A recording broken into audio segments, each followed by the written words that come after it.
어떻게 코어를 수축을 잘 시킬 수 있을지, 걔를 어떻게 트레이닝을 잘 시킬 수 있을지에 대해서 알아보는 시간을 가질 거예요.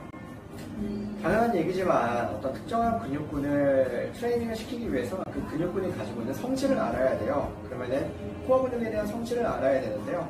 첫 번째로는 이 코어는 non-directional muscle이라고 그래가지고 어떤 특정한 방향의 영향을 받지 않아요. 무슨 말이냐면 어떤 내가 특정한 방향성 운동을 한다고 해서 더 잘 수축하고 이러는 건 아니란 말이죠.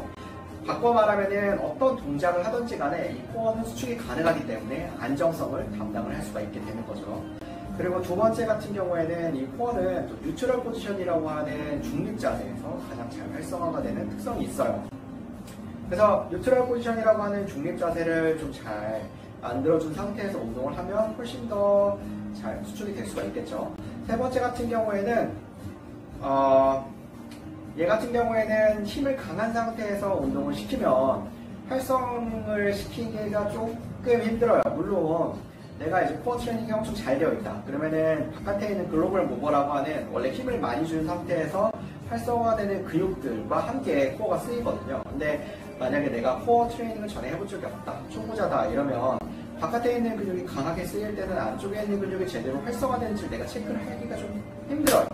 그래서 좀 약한 상태에서 코어 트레이닝을 먼저 시작을 하는 게 굉장히 좀 좋아요. 그래서 오늘은 여러 가지 코어들 중에 우리가 복핸등이라고 하는 이제 트랜스버스 옵도미니스에 대해서 한번 알아볼 거예요.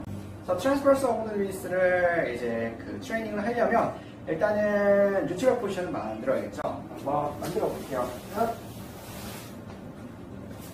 자, 이렇게 누워있는 상태에서 뉴트럴 포지션이라고 얘기를 하는 중립 자세를 만들려면 여기에 안쪽에 ASIS, 그러니까 우리가 상전장골극이 되겠죠. 상전장골극이랑 그 다음에 퓨비스피스라고 얘기를 하는 치골, 그렇게 손을 딱 삼각형으로 가져다 놨을 때 이 손이 역삼각형 모양이 딱 되고 평행하면 그걸 우리가 이론적으로는 뉴트럴 포지션이라고 얘기를 해요. 근데 이 뉴트럴 포지션은 사람들마다 조금씩 다르거든요. 그래서 이 뉴트럴 포지션의 원래 정의는 우리 몸에 힘이 가장 많이 빠져있는 상태, 그러니까 내가 체간이 뉴트럴 포지션으로 잡아놨는데 여기가 뭐 기립근이라던가 아니면 요방형들이 굉장히 서있다, 평상에.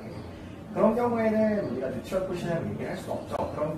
그렇게 되는 상태에서는 살짝 이렇게 골반의 기울기를 좀 조절을 해서 가장 이완이 된 상태를 찾아주는 게 좋아요. 그 사람은 여기가 허리 쪽에 있는 로도시스라고 하는 전반이 살짝 있는 상태가 뉴트럴 포지션이 될 수가 있고, 그런 사람들 같은 경우에는 임플란트 포지션이라고 하는 우리가 허리가 좀 땅에 닿는 자세가 가장 이완이 제일 많이 되어 있을 수가 있어요. 개별의 차이가 좀 있으니까 그런 것들을 좀 찾아주면 되고, 그 다음에 그 상태에서 ASI 쪽에서 손가락을 이렇게 집어넣고 집은 상태에서 우리가 TRA라고 얘기하는 복행근을 가장 잘 촉진을 할 수가 있어요. 책들에는 여러 가지 말들이 있어요. 예를 들어서 복행근이 수축이 된 상태에서는 여기 안쪽이 약간 손가락을 촉진해서 이 부분이 약간 허해진다라는 책도 있고, 어떤 책에서는 얘가 살짝 바깥쪽으로 튀어나오는 것 같은 느낌이 든다라는 책도 있는데, 가장 잘 표현이 된 거는 여기가 이 손가락이 바깥쪽으로 이렇게 튀어나오지 않게끔 수축을 하는 게 가장 중요해요. 그래서 아까 여기 잡아놓은 퓨비시피스라고 하는 치골이 머리 위로 올라온다라는 느낌으로 아랫배부터 위로 끌어올린다라는 느낌으로 수축을 하는 거예요. 그러면 손가락 끝에 살짝 수축이 되는 느낌이 나타나거든요. 그럼 이 느낌을 그대로 가지고 우리가 오른발부터 이런 식으로 천천히 한번 펴보는 거예요. 천천히 펴고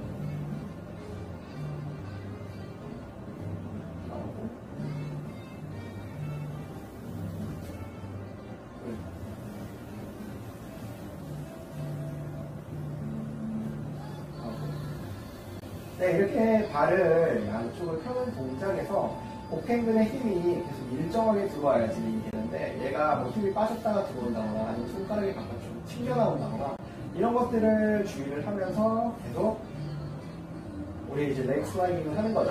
그래서 다시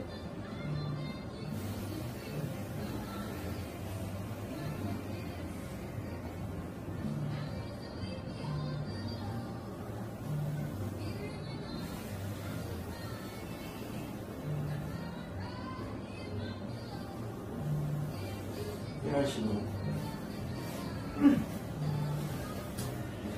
네, 이렇게 수축을 했을 때 우리가 실질적으로 복행근이 어떤 식으로 수축이 되고 느낌이 어떻게 나타나는지를 알 수가 있거든요. 이런 것들이 체크 포인트예요. 그래서 이런 방식으로 해주시면 복행근을 트레이닝 할 수가 있죠. 오늘은 여기까지. 이런 거 이제 이어폰